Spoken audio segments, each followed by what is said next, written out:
Hello जी, मैं हूं तफसीर। इस वीडियो के अंदर हम देख रहे हैं कि Rajab Butt left Pakistan and YouTube 295C explained. आखिर हुआ क्या है?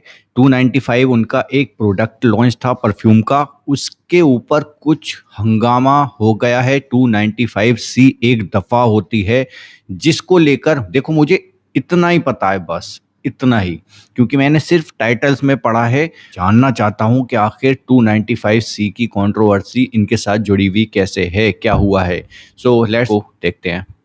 FIR की कॉपी लेकर अगला लाएमल ये है कि इस मलून के खिलाफ दूसरे थाने में हमने FIR कराने जा रहे हैं। ओ, उनके खिलाफ FIR हो रही है। कैसे हो आप सब? तो आज हम बात करने वाले रजब भट्ट के बारे में। मैं तुम्हें अलग-अलग सारी जगह स्टोरी पे। तफसील से बताता हूँ। तो आजकल तुम लोग इंटरनेट पे देख ही रहोगे कि रजब भट्ट पे गुस्ताखी का इल्जाम लगा हुआ है। इसके खिलाफ काफी प्रोटेस्ट हो रहे हैं, FIR हो रही है, और सुनने में ये भी आ रहा है कि रजब भट्ट तो मुल्क छोड़ के चला गया है और उसका यूट्यूब पे व्लॉग भी नहीं आ रहा। तो ये क्या सिचुएशन बनी है, इसकी तरफ देखते हैं जरा। हाँ भाई, लास्ट डे। अच्छा जी, आज मेरी आखिरी रात है पाकिस्तान। आखिरी रात। बड़ी याद आएगी आप सबकी। जल्दी मुलाकात इंशाल्लाह। कुछ ही दिन पहले तुम लोगों ने हुआ ये क्या वीडियो है? देखी होगी जिसमें रजब भट्ट और मान डोगर एक चर्च में ठहरे हैं और क्रिश्चियन कम्युनिटी के जो फादर होते हैं उनसे माफी मांग रहे हैं और सुलहनामा हो रहा है, क्योंकि रजब भट्ट और मान डोगर दोनों पे 295A का पर्चा हो गया था। और वो पर्चा इस छोटी सी वीडियो की वजह से हुआ है। 295A। उधर पी रहा ते पुलिस वाला डाला है तो उन्हें क्या चल बह तेनों नहीं पता रोजे के कहता भाई असि ईसाई हुन्ने आ।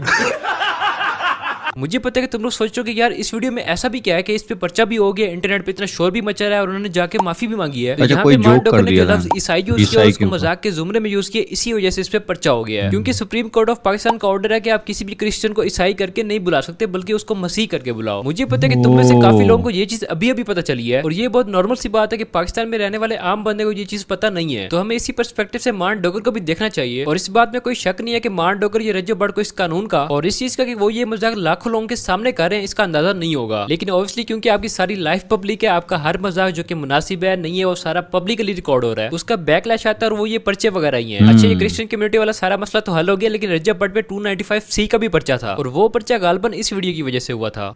अल्लाह अकबर, अल्लाह अकबर, अल्लाह ओए अकबर। ये सबाजान कौन है? बिस्मिल्लाहिर्रहमानिर्रहीम, अल्लाह अकबर।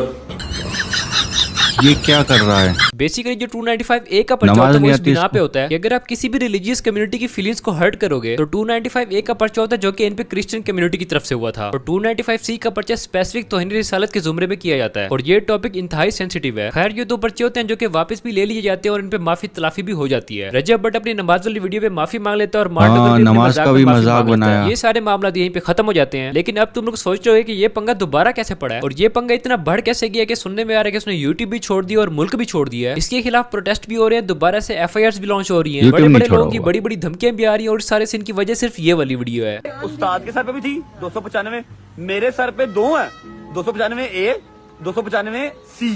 ये भी बोल दिया। लॉन्च होने जा रहा है, उसका नाम भी 295 ही है, लेडीज का भी है और जेंट्स का भी है। परफ्यूम। यहाँ पे भाई साहब काफी ज्यादा कमअक्ली का मुजाहरा कर रहे हैं कि वो 295 के पर्चे को ग्लोरीफाई कर रहे हैं, जो कि एक मजहबी पर्चा है, हाँ। और ये चीज ग्लोरीफाई हो रही है लाखों लोगों के सामने। अब इस चीज पे बहुत ज्यादा रिएक्शन भी आ रहा है डिफरेंट जगह से, इस्लामिक और और इस चीज के क्रिश्चियन होते ही रजब कम्युनिटी भट्ट की ने तरफ फौरन से से हुआ। माफी भी मांग ली है। कुछ दिन पहले मैंने अपना परफ्यूम 295 के नाम से लॉन्च किया था। इसमें मेरा हरगिज मकसद कानून नमूसे रिसालत 295A, 295C को मैं बिल्कुल इंकारी नहीं हूँ। मेरा बिल्कुल मकसद ये नहीं था कि मैं उल्टी पड़ गई है तो। 295C जिस रिसालत के तहत ये लगती है चाहते कुछ मैं और। उसका इंकारी हूँ, नहीं, ऐसा बिल्कुल हरगिज नहीं है। मेरे इन अल्फाज से अगर किसी मुसलमान की भी दिलआजारी हुई है तो मैं आप सबसे भी माफी मांगता हूँ, और अल्लाह अपने और अपने हबीब के सदके मेरी तौबा को कबूल फरमाए और मुझे माफ कर दे। अब जब इससे रिलीजियस मिस्टेक्स बार बार हो रही हैं तो इससे एक चीज तो जाहिर है कि इसमें तो अकल है नहीं, लेकिन इसका मतलब ये बिल्कुल नहीं है कि हम भी कम अकल के बैठ जाएं और मामले की रियलिटी के बगैर सेंसिटिव चीजों पे फैसले देना शुरू कर दें। लोगों ने इस 295 परफ्यूम के बिना पे रजब भट्ट पे गुस्ताखी का इल्जाम लगाना शुरू कर दिया है, और मेरे ओपिनियन में हमें यहाँ जज्बात से नहीं बल्कि अकल से काम लेना चाहिए, क्योंकि ये मामला इंतहाई सेंसिटिव है। मेरे बिल्कुल ओपिनियन में sensitive रजब है भट्ट ने यार। गलती की है, लेकिन गुस्ताखी नहीं की। देखो, मैंने खुद रजब भट्ट को बहुत बार फैमिली व्लॉगिंग पे क्रिटिसाइज किया है, जो कि करना बनता भी है, लेकिन यहाँ पे पे मुझे उसका तौहीन वाला कोई सिनेरियो नजर नहीं आ रहा, क्योंकि मेरी अकल नहीं मानती कि एक बंदा जिसके 6 मिलियन सब्सक्राइबर्स हो और वो मुसलमान हो और वो पाकिस्तान में रह रहा हो, उसमें थोड़ी सी भी जुर्रत होगी तौहीन करने की, और ना ही इस चीज का कोई सबूत है। क्योंकि एक परफ्यूम का नाम 295 रखना और उसको ग्लोरीफाई करना ये गलती सिद्धू तो है, मूसेवाला लेकिन की गुस्ताखी तरफ नहीं है। से इस गलती पे उसने माफी किया है, मांगी है और वजह हमें से। थोड़ा सा नियतों को भी देखना चाहिए, जो कि बजाय हमें ये नजर आती है कि रज्जब भट्ट सिद्धू मूसेवाले का फैन है, उसको अपना उस्ताद भी मानता है, और सिद्धू मूसेवाले पे भी 295 का पर्चा था और उस पे एक गाना भी बना हुआ जो कि काफी मशहूर है। अब ये अलग बात है कि 295 का मतलब इंडिया में कुछ और है और पाकिस्तान में कुछ और है, और यही बात रज्जब भट्ट को समझ नहीं आई कि बजाय तो वो सिद्धू मूसेवाले से इंस्पायर होकर अपने परफ्यूम का नाम 295 इसको रखा पता है और नहीं इस था चीज को शायद। ग्लोरीफाई भी कर रहे हैं कि मेरे उस्ताद में भी पर्चे थे, मेरे में भी वही है। उस्ताद के सर पे भी थी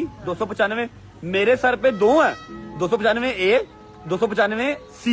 लेकिन इसको ये बात करते हुए इस चीज का इल्म नहीं है कि जो सिद्धू मूसेवाले पे पर्चे हुए थे उनकी एक अलग सेंस है, जो तेरे पे हुए हैं उनकी एक अलग सेंस है, और 295C बहुत खतरनाक किस्म का पर्चा है जिसकी सजा सीधा सीधा मौत है। तो इस पर्चे को ग्लोरीफाई ओह, करना इसकी सबसे बड़ी पाकिस्तान में गलती थी। मौत है इसकी अल्लाह सजा। अपने और अपने हबीब के सदके मेरी तौबा को कबूल फरमाए और मुझे माफ कर दे। इससे गलती जी हुई, इसकी हाँ, माफी भी इसने होगी। मांग ली है, मोहम्मद- और बजाहिर हमें भी नजर आ रहा है कि इसकी प्रॉफेट नीयत ऐसी मोहम्मद और नहीं इस्लाम थी, बस का थोड़ा सा कम मजाक। अकल होने की वजह से और शऊर ना होने की वजह से इसे ये गलती हुई है, जिसकी उसने माफी मांग ली है, मामला खत्म हो गया है। अब यहाँ पे हम लोगों का किरदार आता है जो कि हमने चुक के ही रख दिया है। काफी लोगों को मैं देख रहा हूँ कि इसकी माफी मांगने के बाद भी काम को चुक के रखा हुआ है, इसको गुस्ताख ही डिक्लेयर कर दिया। कोई कह रहा है इसको अरेस्ट करो, कोई कह रहा है इसको फांसी दे दो। अब इन लोगों को ये अंदाजा नहीं है कि ये किस चीज को ट्रिगर कर रहे हैं। गुस्ताखे रसूल की कोई माफी नहीं है, ये बात तो 100% है, इसमें कोई शक नहीं है, लेकिन हमें ये देखना चाहिए कि वाकई अगला गुस्ताखे रसूल है भी या नहीं। कहीं ऐसा ना हो कि वो लोग जिनकी रज्जब भट्ट के साथ अपनी कोई जाती दुश्मनी है वो इस मामले को शील्ड बना के अगले की जान ले ले, क्योंकि हमारे पाकिस्तान में ऐसा होता है, दुश्मनी अपनी कोई जाती होती है और एक मॉब बना के तौहीन के नाम पे अगले की जान ले ली जाती है, और ये सोशल मीडिया आपके हमारे बिना वेरीफाई किए गए कमेंट्स इस चीज में काफी ज्यादा Intentionally रोल नहीं प्ले था। करते हैं। तो इसीलिए मेरी तुम लोगों से रिक्वेस्ट है कि इस तरह के सेंसिटिव मामला पे ना थोड़ा सा लिखने से पहले सोचा करो, चीजों को वेरीफाई करना चाहिए, बल्कि ऐसी चीजों को बारीकी से वेरीफाई करना चाहिए, उसके बाद ही कुछ करना चाहिए। हम चीजों को वेरीफाई किए बगैर उस पर रिएक्ट कर देते हैं और रिएक्ट करने के बाद पता लगता है कि भाई मामला तो कुछ और ही था। ये बड़ी अच्छी बात कही आप। और अब तुम लोग जरा बैठ के तसल्ली से गौर करो, ये क्रिश्चियन कम्युनिटी पे जिस तरह का जोक मान डोगर ने मारा है और उस पे FIR होगी और जो जलालत हुई है वो तो अलग ही है। इसी तरह के मजाक हम लोग आपस में कितना करते होंगे। अब आम बंदे को तो नहीं पता कि भाई क्रिश्चियन को ईसाई नहीं बोलना, और मान डोगर भी उन्हीं लिस्ट में आता है जिनको इस चीज का इल्म नहीं होगा, और आप लोग रज्जब भट्ट को भी इसी लिस्ट में डाल सकते हो, क्योंकि यार हर बंदा तो वकील नहीं है, हर किसी को तो कानून का नहीं पता, लेकिन इन लोगों को जलील होना पड़ रहा है सिर्फ और सिर्फ व्लॉगिंग की वजह से, क्योंकि ये हर चीज को बैठ के रिकॉर्ड कर रहे हैं, हर बंदे की इन पे नजर होती है। वरना जिस तरह की नमाज वाली वीडियो रज्जब भट्ट ने बनाई और उस पे FIR होगी, इस तरह की मैंने काफी सारी वीडियोस टिकटॉक पे पहले भी देखी हैं, और जिस तरह का मजाक मान डोगर ने व्लॉग में किया, इस तरह के हजारों मजाक स्टेज ड्रामों में इधर उधर हो रहे होते हैं, लेकिन तुम लोगों ने कभी नहीं सुना होगा किसी पे FIR होगी या कोई माफिया मांगता फिर रहा है। लेकिन ये सारी चीजें इन्हीं को फेस करना पड़ी है, क्योंकि इनकी हर चीज पब्लिक है। एक व्लॉग के लिए कितना शो ऑफ करते हैं और हर बंदे को पता है कि इनके पास कितना पैसा है, तो हर बंदे इससे पैसा निकलवाने की कोशिश करता है। कुछ टाइम पहले रज्जब भट्ट की बिल्कुल। शादी हुई थी, तो तुम लोगों ने देखा ही होगा कि वहाँ पे किस तरह पैसों का दौलत का शो ऑफ किया गया है, और ये सब करके इनको लग रहा होता है कि ये कोई बहुत बड़ा तीर मार रहे हैं, लेकिन असल में इन्होंने अपने लिए उतनी हर्डल्स पैदा की हैं। तो रज्जब भट्ट को भी चाहिए कि थोड़ा सा खुद को एजुकेट करे कि उसने क्या बोलना है, किसको कैसे लेके चलना है, क्योंकि एट दी एंड आप 6 मिलियन लोगों को इन्फ्लुएंस कर रहे हो, आपको लाखों लोग देख रहे हैं बिल्कुल, जिसमें बहुत हर सारे तरह लोग का बंदा है, influence और हो ये रहे हैं। सोशल मीडिया तो ऐसी चीज है कि आप एक पल में ऊपर और दूसरे पल में नीचे। और अभी तो तुम लोग ये सोचो कि ये सारे मसले इनके साथ हुए हैं, ये तो मर्द हैं, फेस कर लेंगे। इनके व्लॉग में औरतें भी होती हैं, अगर उनके मुंह से ऐसा कुछ निकल गया होता तो वो किस परेशानी में पड़ती, ये तुम लोग इमेजिन कर सकते हो। बाकी तुम लोग इस बारे में क्या सोचते हो, तुम्हारी क्या राय है, तुम लोग कमेंट सेक्शन में मुझे बता सकते हो। ये वीडियो मेरा ओपिनियन है, यू गाइस कैन एग्री और डिसएग्री, क्योंकि हर बंदे का अपना ओपिनियन होता है और हमें उसकी रिस्पेक्ट करनी चाहिए। तो बस फिर वीडियो पसंद है तो वीडियो को लाइक कर दो। तुम लोग क्या सोचते हो नीचे कमेंट सेक्शन में बताओ। अगर तुम लोग चैनल पे नए हो, मेरा चैनल अब देख रहे हो, तो पहले तुम लोग कहाँ थे, चलो अब आ गए हो तो सब्सक्राइब कर दो। मिलते हैं। ओके,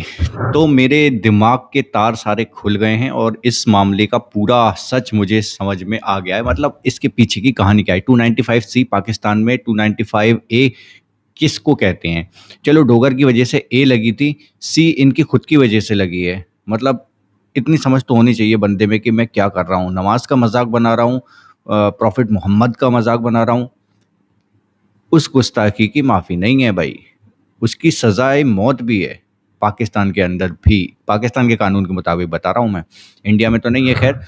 तो 295 इंडियन और पाकिस्तानी दोनों दफ़ाएं अलग अलग तरह का वो रखती हैं, एक्शन एंड रिएक्शन होगा। देखो मैं यहाँ पे किसी की साइड नहीं ले रहा हूँ, ना लूँगा, ये मामला ही ऐसा है, सेंसिटिव मामला है और इसके अंदर किसी की साइड नहीं लेनी चाहिए। लेकिन मैं ये कहूँगा कि अगर उनसे पहले तो उनको जांच पड़ताल की जाए, क्योंकि बहुत सारे लोग इसमें होते हैं, हाँ ठीक है, होते हैं जो हेटर्स होते हैं वो और ज़्यादा इसको बढ़ावा देते हैं। लेकिन यहाँ पर ये देखना चाहिए कि इंटेंशनली हुआ है या नहीं, उससे ये जुर्म हुआ भी है या फिर गलती हुई है। गलती और जुर्म में बहुत छोटा सा ही फ़र्क होता है बीच के अंदर, जिसको देखना चाहिए। मुझे लगता है ये गलती है जिसकी उन्होंने माफ़ी भी मांग ली थी और पाकिस्तान से बाहर भी जा चुके हैं। और एक वीडियो और देखा था मैंने उनका, वो शायद सऊदी में थे, जिसमें वो बोल रहे थे कि उनसे इस तरह से मतलब जिसके भी दिल दुखे हों सारे लोगों के, उनसे माफ़ी मांगता हूँ। कुरान पर हाथ रख कर भी उन्होंने माफ़ी मांगी है। तो इस चीज़ को देखना चाहिए। पाकिस्तान में इसकी सज़ा तो बहुत बड़ी है वैसे, मौत है, और वो होनी भी चाहिए। गुस्ताख रसूल को माफ़ी नहीं है, लेकिन यहाँ पर आपको देखना पड़ेगा कि इंटेंशनली था या नहीं। दूसरी तरफ 3 चीज़ें मिल गई यहाँ पर। एक तो सिद्धू मूसेवाला मेरा कहते हैं कि गुरु है, मैं उनको मानता हूँ। 295 उन पर भी लगी थी, मुझ पर भी लगी। ये जब बोल रहे थे ना कि मुझ पर भी लगी, सिद्धू मूसेवाला पर भी लगी, तो मुझे लगता था उनको इतनी थोड़ी कम नॉलेज थी 295C के बारे में। ए और सी के बारे में बताया जब उन्होंने, तो उनको पूरी तरह से पता नहीं थी। भाई पब्लिक कर रहा है वो इस चीज़ को, कैसा पागल होगा कोई अगर जिसको नॉलेज होगी और वो पब्लिक करेगा इस चीज़ को, लोग भड़क ही जाएंगे। तो यहाँ पर सोचना पड़ेगा भाई वो गलती है या फिर जो